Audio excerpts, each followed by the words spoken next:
Salut à tous, donc on est parti pour ce tuto CSS. Je vais vous montrer donc cette astuce qui va nous permettre donc de créer un glass effect, donc un effet en fait de verre qui va permettre de flouter une box par exemple pour faire ressortir donc le texte, que ce soit plus lisible par-dessus un background. Donc comment on va faire ça?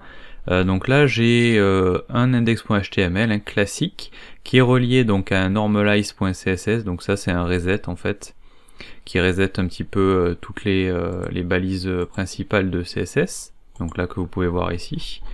Voilà, donc là vous pouvez le télécharger si vous ne l'avez pas. Un style.css, donc là j'ai juste mis le strict minimum, juste une taille de police, et puis j'ai réinitialisé en fait les marges et les paddings sur le H1 et sur le paragraphe. Et j'ai mon index.html où j'ai marqué tuto.com. Donc on va commencer tout de suite donc par faire la structure HTML. Donc là je vais faire une div avec la classe glassEffect ou glass, pourquoi pas. Voilà. Je ferme ma div. Elle s'est fermée toute seule, c'est très bien. Et à l'intérieur on va mettre donc un H1. Et là je vais mettre donc glassEffect sur tuto.com.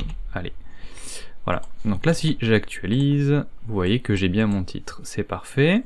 Ensuite, en dessous, on va mettre un petit paragraphe. Je vais mettre donc du lorem ipsum. Là, je vais couper ça. Voilà, comme ça, c'est plus facile pour vous. Comme ça, du coup, ça tient sur plusieurs lignes. J'actualise et du coup, donc j'ai mon H1 et j'ai mon paragraphe. Donc la structure HTML, finalement, ça va être que ça. Je vais passer tout de suite dans le style.css et tout de suite, donc on va aller chercher une image pour le background. Comment je vais faire? Je vais me positionner ici et la première chose qu'il va falloir faire, c'est que si on veut un background sur le body, il va falloir quand même avoir une taille, parce que si je fais un clic droit à inspecter, vous voyez que si je passe sur le body, il ne fait la hauteur que des éléments qu'il contient, donc ça va pas nous plaire. Donc je vais enlever ça. Et ici, donc on va lui mettre une width de 100%, et on va lui mettre donc une height de 100 VH. Point virgule.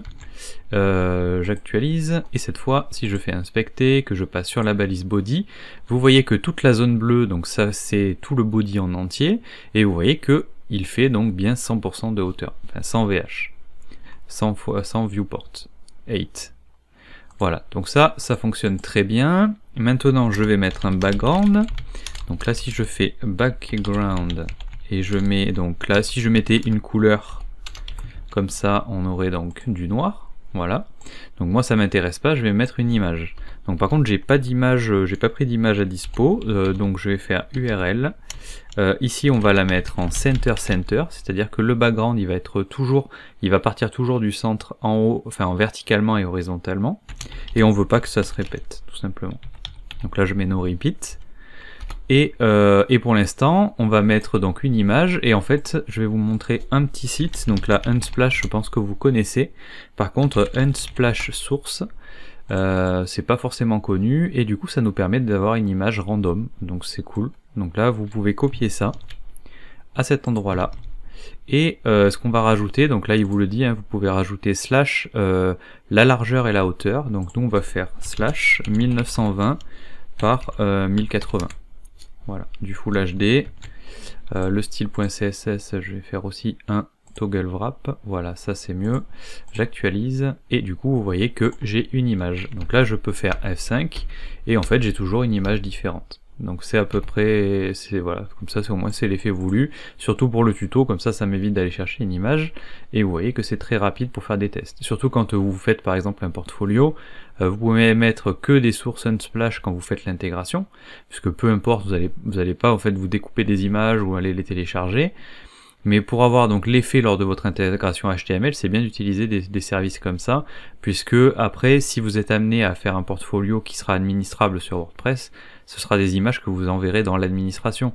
Donc du coup, ça ne sert à rien de les avoir dans le dossier du FTP avec votre intégration HTML. Donc c'est bien pour pouvoir tester, je trouve, cette façon de faire, surtout que vous pouvez préciser en fait la taille que vous voulez, que vous avez besoin. Donc quand vous faites par exemple une partie news et que vous avez besoin de vignettes, eh bien des vignettes de 300 par 200, vous mettez 300 par 200 et vous aurez la bonne image. Et là ce qu'on va faire par contre, c'est qu'on va aussi rajouter un background size cover. Donc là je sais pas si vous vous rendez compte, mais les images elles sont beaucoup plus grandes. Donc là si je fais F5, ça sera un petit peu mieux calé. Donc c'est vrai que comme l'image change à chaque fois, c'est vrai qu'on peut pas trop savoir. Mais normalement c'est le background cover, ça vous permet en fait, lorsque vous allez réduire votre navigateur, l'image va essayer de s'adapter comme elle peut finalement à la zone qui reste. Voilà, donc là c'était ça c'était pour le body, et maintenant on va devoir donc transformer le body en flex pour pouvoir centrer nos éléments. Donc là je vais faire un display flex, ensuite je vais faire un justify, donc là il me le propose, donc là je vais mettre center, et je vais mettre un align item à center aussi. Voilà. Si je fais actualiser, vous voyez que ça fonctionne bien, il s'est bien centré. Donc pourquoi mon H1 est pas centré? Parce qu'en fait là il va se centrer mais avec un texte align. Donc ici je mets un texte align center. Voilà. Et c'est tout. Donc pour le paragraphe non, je veux qu'il soit toujours ferré à gauche. Donc du coup ça me va bien. On va séparer un petit peu le H1 avec le paragraphe. Donc ici je vais mettre plutôt en haut 0, à droite 0, en bas on va mettre 1 EM et on va mettre 0. Voilà, comme ceci. Donc 1 EM ça correspond donc à une fois finalement la taille de police. Donc là le H1 je ne l'ai pas précisé, donc je sais pas exactement combien il fait le H1, mais ça fait donc une fois la taille de police. Pour le paragraphe, par défaut, si vous n'avez pas changé le body, 1 EM ça correspond à 16 pixels. Voilà, petite astuce. Donc le paragraphe, donc ça me va bien. Par contre là on voit rien du tout. Donc là ensuite je vais faire un point glace. Voilà. Pourquoi je fais un point glace? Parce qu'ici on a fait une div qui s'appelle glace. Et je vais lui mettre donc un background blanc. Tout simplement pour l'instant. Je fais F5, voilà, vous voyez que ça fonctionne bien. On va lui mettre un padding de 5 EM, comme ceci. Voilà. Et là, vous voyez que ça fonctionne, mais par contre, il prend toujours en fait le maximum de largeur en fonction du contenu. Donc ça me va pas trop. Donc ce que je vais faire, c'est que je vais plutôt faire un petit max width de 400 pixels, par exemple. Voilà. Comme ceci. Et voilà. Et donc là, vous avez cet effet-là. On peut rajouter un petit line 8 hop, au texte, ça aérera en fait le paragraphe, vous voyez que les lignes sont vraiment très collées, et on va mettre 1.5 EM, et je fais F5. Et là c'est un petit peu mieux, un petit peu plus lisible. Donc là du coup on a notre structure HTML, et maintenant on va passer donc au vif du sujet, c'est-à-dire la nouvelle propriété CSS qui va nous permettre donc de faire en fait du flou sur la zone blanche qui est autour de mon texte. Donc comment je vais pouvoir faire ça? C'est très simple, vous vous mettez directement ici, et on va mettre donc un backdrop-filter, et là on va utiliser donc le blur. Et je vais faire un point virgule. Donc là on va mettre du 5 pixels par exemple. Donc là si j'actualise, en fait vous verrez rien du tout. Pourquoi? Parce que j'ai laissé du blanc pur. Donc du coup forcément on peut pas avoir l'effet. Par contre si je fais inspecter, et du coup là c'est là qu'on peut jouer en fait avec ça directement, on se positionne sur le blanc, hop, tac, comme ça, et ici je vais pouvoir donc baisser le blanc, voilà, et vous voyez que dessous, vous voyez par exemple ici au niveau en fait du feu jaune ici en haut, vous voyez que donc c'est bien flouté, et en fait après ça dépend l'effet que vous voulez faire, soit vous mettez plus ou moins de blanc, comme ceci, voilà, donc après on peut jouer là-dessus, ou alors on peut jouer aussi sur le flou, c'est-à-dire que là j'ai mis 5 pixels, mais par contre, si vous faites ça, vous voyez en direct que je floute directement encore plus l'élément qu'il y a derrière. Donc là c'est vraiment très flouté, on distingue pas forcément ce qu'il y a encore dessous, donc après il faut jouer en fonction, c'est vrai que là l'image va changer tout le temps, donc c'est vrai qu'il va falloir adapter l'effet à chaque fois, à chaque image, mais bon, globalement quand vous allez faire ça, vous allez choisir une image pour votre site et elle va pas forcément changer toutes les 2 minutes, donc ça sera quand même plus facile.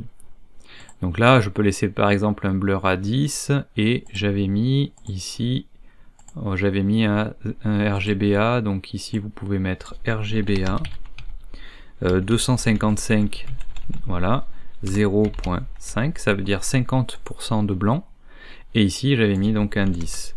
Bon, l'image va changer forcément si j'actualise, voilà, et du coup on a donc cet effet là, voilà, et vous voyez que ça fonctionne bien. Donc là du coup on a bien l'effet escompté et vous voyez que c'est très rapide. Donc pour que ce soit compatible, donc là j'ai pas mis le préfixe, vous pouvez doubler en fait ça pour être sûr que c'est compatible ailleurs, sur les navigateurs WebKit par exemple. Donc là vous pouvez mettre -WebKit-backdrop filter, voilà, ça mange pas de pain de le mettre et comme ça on est presque sûr que ça fonctionne partout. Ici normalement c'est quelque chose que vous pouvez utiliser quand même assez facilement. Donc là vous mettez backdrop filter, voilà, et du coup on est sur du voilà, le Edge c'est bon, Chrome c'est bon, Safari, Opera, voilà. Donc là je voulais vous montrer ça. Et qu'est-ce que je voulais vous montrer d'autre, c'est qu'on peut aussi cumuler les effets. Donc là je vais mettre un backdrop filter et je vais terminer là-dessus. Voilà, là il y a tout. Et en fait, vous pouvez donc cumuler les effets, c'est-à-dire le contraste, la luminosité, l'opacité, le sépia, la saturation. Donc là par exemple, si j'essaye la saturation sur cette image, vous pouvez laisser le blur et en fait, juste à côté, vous pouvez cumuler, c'est-à-dire qu'on peut mettre donc saturate, voilà, entre parenthèses, pardon. Et là je vais mettre donc 50%. Et là vous voyez que je sature directement à l'intérieur. Voilà.